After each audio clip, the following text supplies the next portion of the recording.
example, disobeying your parents, and those people who have problems with their parents. And I wanted to raise it tomorrow, the day after, but now that we're talking about it, let's talk about it. For a person who disobeys their parents, if your parents are unhappy with you, no, Allah is not happy with you. Let me give you another tradition. It says that if your mother is happy with you, despite the fact that you may be a sinner, despite the fact that you may be going through some issues, you know what Allah says to the angels? He says, because his mother is happy with me, I'll forgive all of his sins. I'm Sattar al-Ayyub. I'll hide all of his aib, and I'll forgive him, and I'll help him. But no, if your mother is upset with you, then there is nothing in this world that can change that. If your mother for 1 second has tears in her eyes because of you, know that you're in terminal decline, my friends. Go and ask for forgiveness, because all of the problems that you can't even dream about will come to you. Can't even dream about. Tomorrow, don't complain then if something happens to your child, or something happens to your wealth, or something happens to your health. If your mother has died angry with you, then don't complain if illness has befall you, torment and trial and tribulation. What should you do?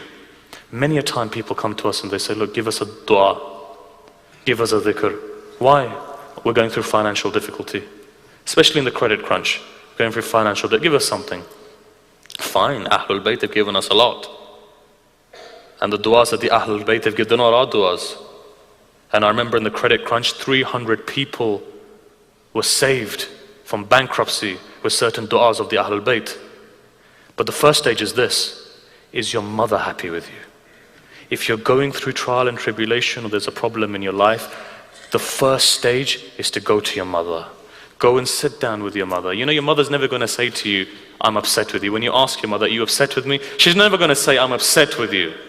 You know what you should do? Go and make her a cup of tea. Do something for her. Do something good for her. See, a mother's heart is soft. The mother's heart melts in front of you when you do something nice.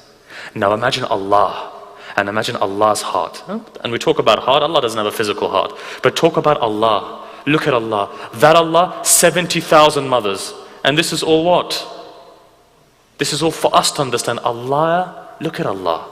Allah's calling upon all of you these nights. You know, these 10 nights are muqaddas nights. Come back to me, is what Allah is saying. Let me give you an example. You see, a lot of times we don't understand the Quran. When you read the Quran, you don't understand the Quran. But if you look at it, Allah is speaking in love to you. Quran is a book of love where Allah speaks in love to you. Let me give you an example. You've seen a mother, right? You've seen that mother, despite the fact that however much you cause her pain, you find that that mother looks towards you with loving eyes. And when you get angry as a youth and you walk out on your mother, what does your mother say to you? She looks at you and says, son, where are you going? You see the pain in the mother's heart. Son, where are you going? Why are you leaving? Why don't you come back, son? And in anger you walk out. And that pain that goes in the heart of a mother, you don't know about that. See, they say in the time of the Bani Israel, there's a parable in the time of the Bani Israel. You know what that parable is? Let me give you that parable. It says that there was a mother and she raised her son, and there was no father. Everything she puts into that son, she raises that son. The son becomes old, youth, and at that moment he falls in love with a girl. And the girl sees that he loves his mother, but he falls in love with her. And you know, love is that, you find it's a madness. Once you fall in love, there's no way out. So you know what happens? You know what this woman says? She says, why don't you cut the heart of your mother out and bring it to me? That mother who's raised you for 21 years.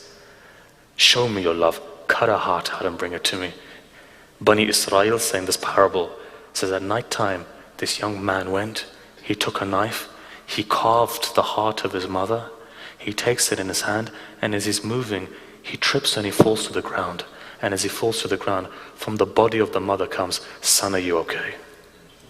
See, that's the mother. That's the love of the mother. Now imagine that mother who says, son, where are you going? Why are you leaving me? Why are you moving away from me?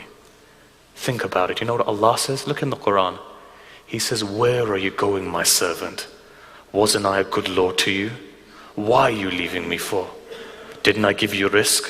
Didn't I aid you when there was no one there to aid you? Am I not waiting for you? Why don't you turn back, my slave? Why don't you turn back, my servant? In the same way these nights Allah is waiting for you. Why don't you turn back? Whatever you've done, whatever sins you've done, however you've done it, why don't you turn back to me? This is what these nights are about. Tonight though, Go to your mothers and ask if you've done anything wrong. Ask for forgiveness. Know your life will become a lot more easier. And I can almost hear people saying, but what about if our mother is not alive? What should we do then? You see, when your account is closed, when you go into alam barzakh, you find that your parents have nothing then. When you shed even a tear, make the niyyah that I'm shedding these tears for the sake of my mother, who may be suffering in her grave, who may be going through difficulty in her grave, because her account has been closed. Do something for your mother. But in fact, they say that if your dua is not being accepted and your mother has passed out, go to the grave of your mother and say to her, Mother, I'm in problems. You're my mother. Why don't you pray for me in your grave? And you find that your problems are alleviated. You know, the Prophet of God says, he says that even if you don't know where the grave of your mother is, you know what? Draw a line there and then say, Mother, I'm in problems, I'm in difficulties, right? This is what the Ahlul Bayt said. You know what Sayyid al-Shuhada says when he sees Layla, right?